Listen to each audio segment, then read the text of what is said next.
പത്തനംതിട്ടയെ സംബന്ധിച്ചിടത്തോളം ഞാൻ പ്രതീക്ഷിച്ചതിന് ഘടകവിരുദ്ധമായി 3-ാം സ്ഥാനത്ത് അതുകൊണ്ട് നിൽക്കും. എനിക്ക് 2-ാം സ്ഥാനത്ത് വന്നപ്പോഴും എനിക്ക് എനിക്ക് ഒരു സന്തോഷമുണ്ടായിരുന്നു.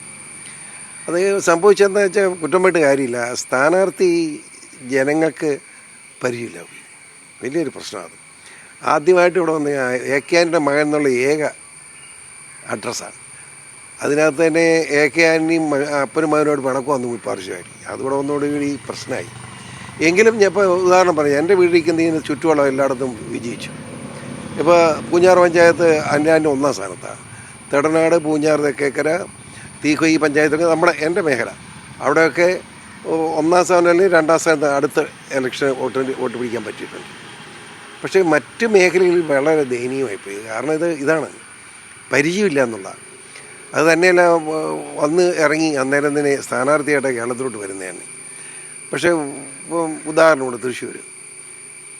എങ്ങനെ സുരേഷ് വിജയിച്ച് കഴിഞ്ഞ 5-6 വർഷമായിട്ട് അവിടെ കിടക്കുകയാണ്. അവിടുത്തെ എല്ലാ പ്രശ്നവും ഇടപെടുക. ഗുരുവായൂർ ദേവസ്വത്തിനാണെങ്കിലും ശബരിമല ആണെങ്കിലും അവിടുത്തെ പൂരത്തിൻ്റെ പ്രശ്നമാണെങ്കിൽ എല്ലാം സുരേഷ് ഗോപിയുടെ സാന്നിധ്യം കൊണ്ട് അവിടെ ഇടപെടുകയാണ്. അങ്ങനെ ആൾക്ക് ഇതുപോലെ വോട്ട് കൊടുത്ത് ജനം. അതാണ് ഒരു തെരഞ്ഞെടുപ്പ് എന്ന് പറഞ്ഞാൽ ജനബന്ധമില്ലാത്ത ആൾ സ്ഥാനാർത്ഥിയായിട്ട് കാര്യമില്ല. അത് പ്രത്യേകം പരിശോധിക്കുക. പിന്നെ സ്ഥാനാർത്ഥി നിർണയം പത്തനംതിട്ട തിരിച്ചടിയായി. അത് പക്ഷെ ഞാൻ അങ്ങനെ കുറ്റപ്പെടുത്തുന്നില്ല. കാരണം അവർക്ക് പല മാനദണ്ഡമുണ്ട്. അതിൻ്റെ അടിസ്ഥാനത്തിൽ വന്ന ഒരു തീരുമാനമാണത്.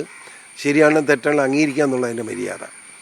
പിന്നെ പറ്റുകയില്ല. അപ്പനും മകനും അഴിയായി. പിന്നെ എങ്ങനെ വരും? ആനയെ പ്രകോപിക്കാൻ മിണ്ടായിരുന്നാൽ മതിയാണ്. ആനയോട് തന്നെ തർക്കമാക്കി മിണ്ടണ്ടായിരുന്നു. അതായിരുന്നു നല്ലത്. അപ്പോട്ടെ, അതൊക്കെ കഴിഞ്ഞു പോയെന്നൊക്കെ ഇനി എടുത്തിട്ട് കാര്യമില്ല. പിന്നെ ഈ കോട്ടയത്തെ ഈ ഒരുപക്ഷെ പത്തനംതിട്ടയിൽ താങ്കളായിരുന്നു സ്ഥാനാർത്ഥിയെങ്കിൽ ഇതിന് മെച്ചപ്പെട്ട പ്രകടനം നടത്താൻ കഴിയുമായിരുന്നു. അത് ഞാൻ ചോദ്യത്തോട് പോലും പ്രതികരിക്കുന്നതിനകത്ത് മാന്യതയില്ല. കാരണം ഞാൻ അല്ലല്ലോ പിന്നെ ഇതിന് ചർച്ച ചെയ്യുന്നത്. ഞാനാണെങ്കിൽ നാണെങ്കിൽ കാണിക്കാമായിരുന്നു. ഇത് അല്ലല്ലോ. അപ്പോൾ പിന്നെ ചർച്ച ചെയ്യണ്ട.